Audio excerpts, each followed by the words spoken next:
So today I want to talk a little bit about how poor posture can affect your nerve system and its ability to fire at a high speed. Posture has been one of those things that we as chiropractors have been talking about for decades. And the reality of it is if you look at a spine, we want to see that posturally from the back, the spine is straight, so the body's balanced right to left. From the side, however, we actually want to see that there are curves in the spine.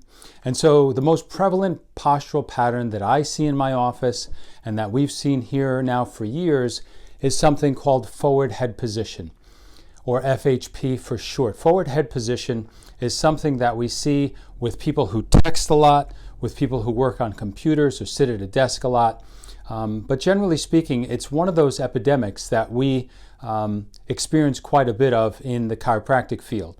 And the problem with it is twofold. Number one, it changes the orientation. In other words, the biomechanics changes, altering how the weight bearing of our spine is affected. Meaning, if the discs, the cartilage pads in between the bones, have too much pressure on them, over time they will wear out. We call that spinal degeneration.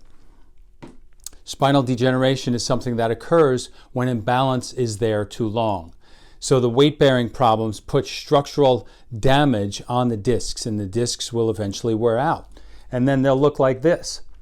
So the discs will get flat, the bones will change shape, and the hole where the nerve comes out gets smaller. They call that stenosis. Stenosis just means the hole where the nerve comes out is smaller. And that's the second problem. The second problem is, what is it doing to your nerve system?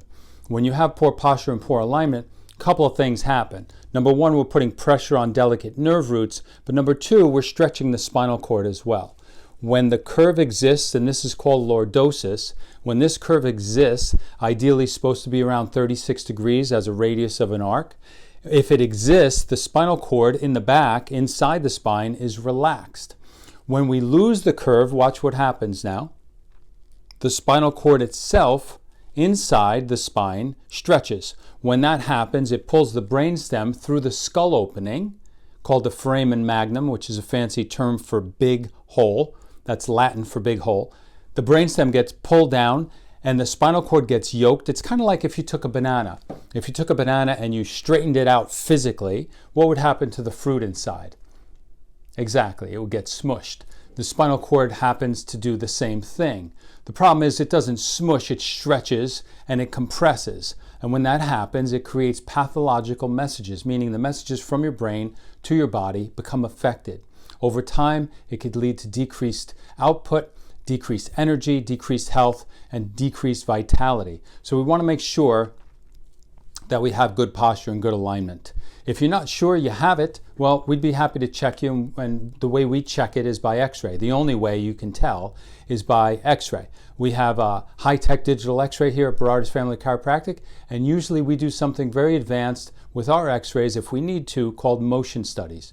Motion studies help us get very laser beam specific on exactly what needs to be done to fix your posture and fix your alignment. So I hope that helps, and remember, stay informed and get adjusted.